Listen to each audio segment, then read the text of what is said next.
सबसे इंपॉर्टेंट चीज थी एफसीआरए, फॉरेन फंडिंग। यहाँ तक कि लोगों ने ये भी चर्चा की कि जो सोनम वांगचुक बैठे अनशन पर, उनको भी बाहर की बहुत फॉरेन फंडिंग आती है, ऐसे सवाल करे। और कई नेताओं ने ये बात जिक्र भी किया कि उनको तो बहुत फंडिंग आती है, और फंडिंग वाकई हमारे देश में अलग अलग तरह से, अलग अलग रूप में, सही और गलत हर तरह की आती है। चाहे देश में कुछ काम आगे बढ़ाने की फॉरेन फंडिंग हो एनजीओस के थ्रू, या फिर कहीं पर रेस्टलेस न करना हो, यानी कि बवाल भी पैदा करना हो, तो वो भी फॉरेन फंडिंग आती है। अभी जो फंडिंग आ रही है, जो फंडिंग आती है विदेशी एनजीओ को और उनको, तो सरकार का ये है कि उसको सिस्टम को रोबस्ट करना और जो फंडिंग है उसकी मॉनिटरिंग और बेहतर हो पाए। इंटरनेशनल बड़े बड़े ऐसे लोग जो किसी देश की सरकार को हिला सकते हैं, वो इसी तरह नहीं, अब वो इन्फ्लुएंस नहीं कर पाएंगे, इसलिए तो ये बिल ला रहे हैं। आईबी इंटेलिजेंस की जो रिपोर्ट है, जिस आधार पर सरकार बताती है नेशनल थ्रेट जो लोग बन रहे हैं, या जिस फंड से संभावना है कि वो नेशनल थ्रेट के रूप में वो यूज होगा, उसको तो रोकना ही पड़ेगा, प्रिवेंट करना ही पड़ेगा सरकार। नेशनल इंटरेस्ट तो सर एक पर्दे के सामने की चीज दिखाई देती है, पर्दे के पीछे तो पॉलिटिकल इम्पैक्ट पे बहुत सीधा सीधा फर्क पड़ता है इस बात का कि किस तरह से बाहर से फंडिंग आ रही है। सरकार के हर स्टेप को, सरकार के हर स्टेप का, सरकार के हर कदम का कुछ ना कुछ राजनीतिक असर रहता है, इसका भी रहेगा।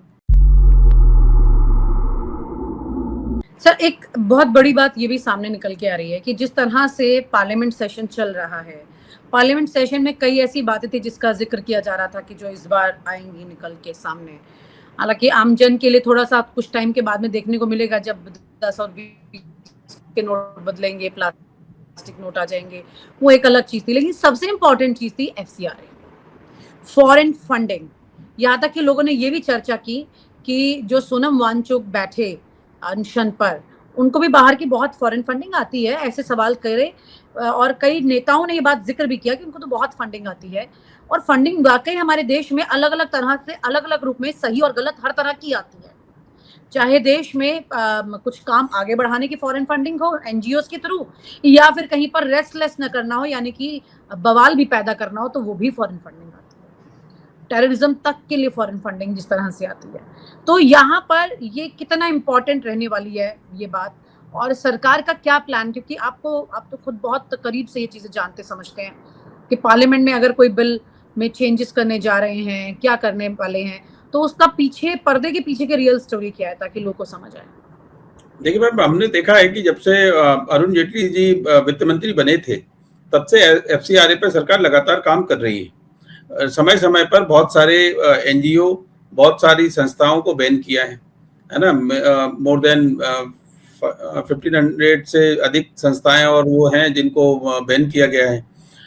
अभी जो फंडिंग आ रही है, जो फंडिंग आती है विदेशी एनजीओ को और उनको, तो सरकार का ये है कि उसको सिस्टम को रोबस्ट करना और जो फंडिंग है उसकी मॉनिटरिंग और बेहतर हो पाए, ये है। तो अभी जो फंडिंग आती है वो अमेरिका से सबसे ज्यादा आती है, फिर कुछ चीन से आती है, कुछ रशिया से आती है, तो ये मिडिल ईस्ट से काफी बड़ी संख्या में फंडिंग आती है हमारे यहाँ।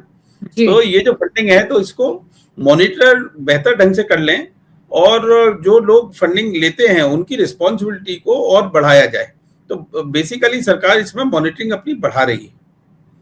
तो अब उसमें आप कह सकते हो कि जो फंडिंग से रोके, जो संस्थाएं नहीं दे पा रही हैं या जिनको रोका गया है, वो एक अलग विचारधारा विशेष के भी हैं। तो इस हिसाब से इसको ऐसा कहा जाता है कि सरकार अपने अगेंस्ट जो विचारधारा वाले लोग हैं उनके लिए रास्ता रोक रही है, बाधा बन रही है।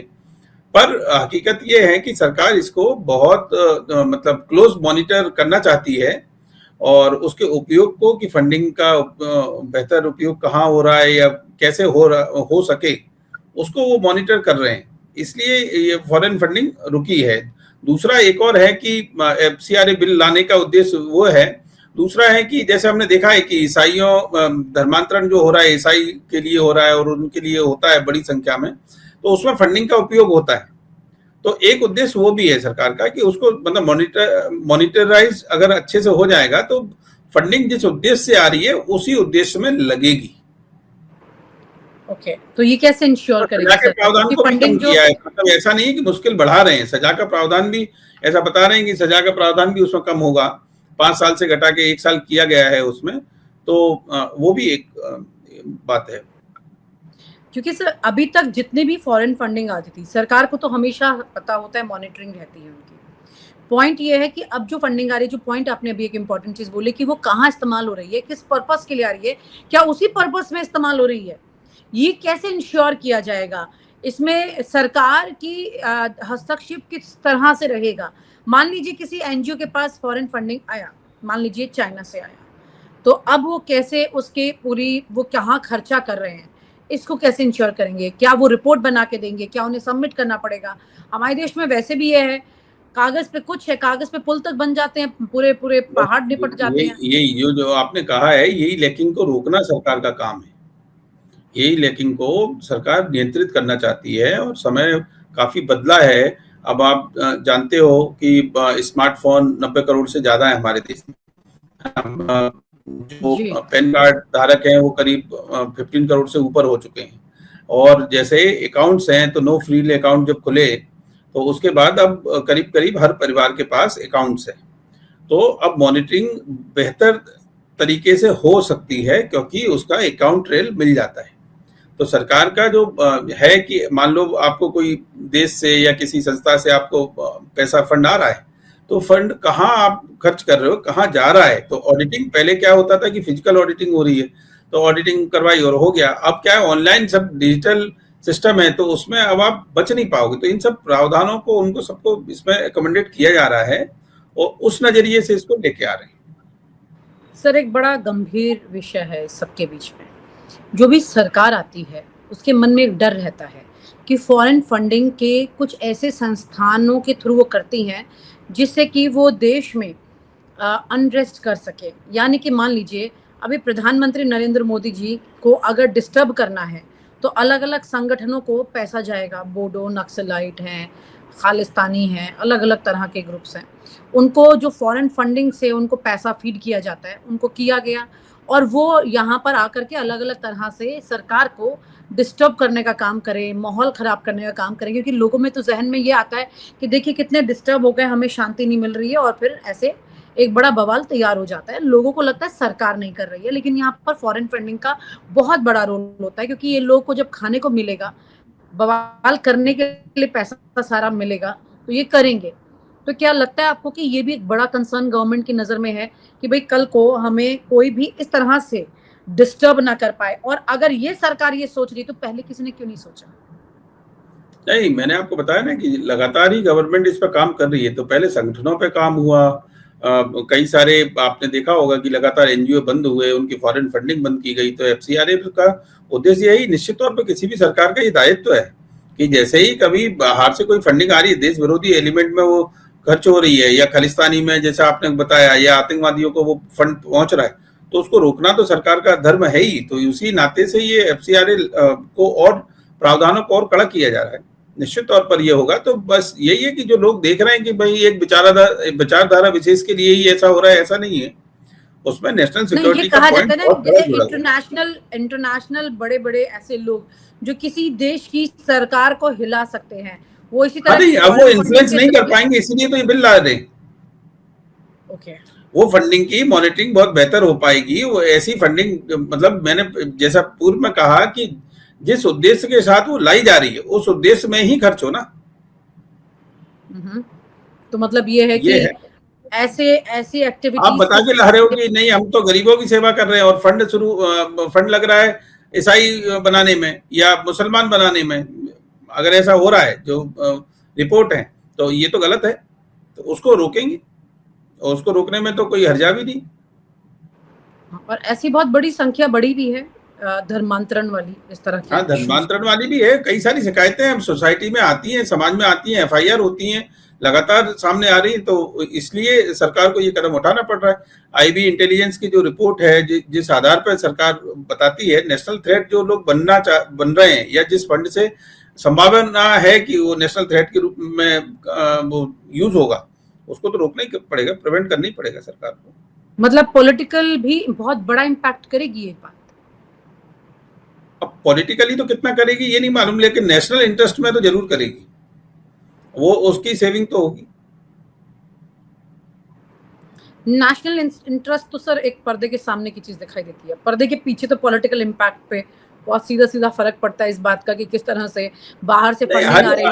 हर सरकार को सरकार के हर स्टेप को, सरकार के हर स्टेप का, सरकार के हर कदम का कुछ ना कुछ राजनीतिक असर रहता है, इसका भी रहेगा।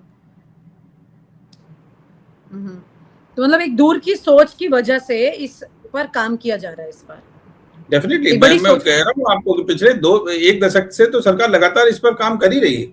उसी नाते से उसको लाई है, उसी नाते से लाने जा मतलब रही है। अब संसद में बहस होगी और परतें खुलेंगी, जब बिल सामने आएगा तो और मालूम पड़ेगा कि सरकार ने क्या और चीजें की हैं। अभी तो हम संभावनाओं पे बात कर रहे हैं, तो वो बात है।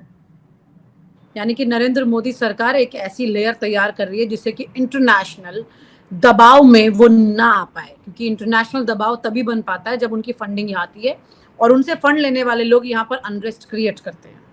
नहीं, इसका कोई अभी तक तो सबूत है नहीं कि इंटरनेशनल दबाव फंडिंग से पड़ता है और सरकारें बदल जाती हैं, ऐसा कोई सबूत अभी है नहीं। देश में 18-19 आम चुनाव हो चुके हैं, तो ऐसा तो कुछ अभी मालूम पड़ा नहीं है कभी। लेकिन हाँ, बीच-बीच में ऐसा लोगों को लगता है कि इन्फ्लुएंस कर पाएंगे, पर कितना कर पाते होंगे आई डोंट थिंक कि कुछ बहुत असर होता होगा। लेकिन कंसर्न तो सरकार का बहुत मेजर है ना नहीं, इसमें। उसके डेफिनेटली वो पीछे की कंसर्न तो वजह मैंने क्या कहा कि भाई अगर कहीं भी पुरुलिया में अगर हथियार गिरे या कहीं भी कुछ भी छोटी मोटी बात भी हो रही है कि कुछ विदेशी फंड से कुछ गलत उपयोग हो रहा है, तो वो नहीं होना चाहिए। इसमें तो कहीं दो मत है ही नहीं कि क्यों फंड का मतलब कोई भी एक पैसे का भी इस्तेमाल देश विरोधी गतिविधि के लिए क्यों होना चाहिए। और देश विरोधी गतिविधि सरकार तय करती है, जाहिर सी बात। नहीं, वो तो कानून तय करता है। देश विरोधी वो तो जैसा हमारे यहाँ कानून है करीब करीब वैसे ही कानून सब जगह हैं। एक दो देशों को छोड़ दें तो वैसे ही कानून तो सब जगह हैं। हाँ तो सर, कानून तो देख ही रहे हैं ना कि वो तो सरकार के हिसाब से चल रही है ना चीजें। अगर एक बच्चा जंतर मंतर पर जाकर के कुछ भी अभद्र भाषा का भी इस्तेमाल करता है और कुछ और भी चीजें होती हैं, तो उन बच्चों तक के लिए कानून जो है वो उस हिसाब से काम कर रहा है, जो कि सरकार के मूड के साथ, उस फ्लो के साथ जो लोग जुड़े हुए हैं वो उसी को फॉलो करते हैं फिर। यानी कुल मिलाकर के कानून जो है वो सरकार का ही है। इस वक्त कानून की परिभाषा के लिए मुझे लग रहा है एक अलग चर्चा करनी पड़ेगी। नहीं मैम, ऐसा है ना कि जैसे आपको लग रहा है एक जुड़ा हुआ है सरकार के उसमें ये देश संविधान से चल रहा है, सरकार की मर्जी से नहीं चल रहा है। सरकार आपको लग रहा है कि सरकार कोई काम नहीं कर रही है, एफआईआर नहीं कर रही है सरकार, आप कोर्ट में जाइए, इस्तिगासा दीजिए, कोर्ट एफआईआर दर्ज करवा देता है। कानून तो है, मतलब संविधान के तहत प्रावधान हर आम आदमी को पावर है। सरकार मनमानी नहीं कर सकती, कोई सी भी सरकार हो। थोड़ा बहुत कर सकती है, थोड़ा बहुत एक आधी केस में दिखाई दे सकता है, लेकिन ऐसे एकदम मनमानी कर लेगी ऐसा नहीं। और आप हमसे जुड़े रहने के लिए सब्सक्राइब करें YouTube पर, फॉलो करें Twitter पर और लाइक करें Facebook पर। और ज्यादा जानकारी के लिए आपको टाइप करना होगा सिर्फ न्यूज़ नशा।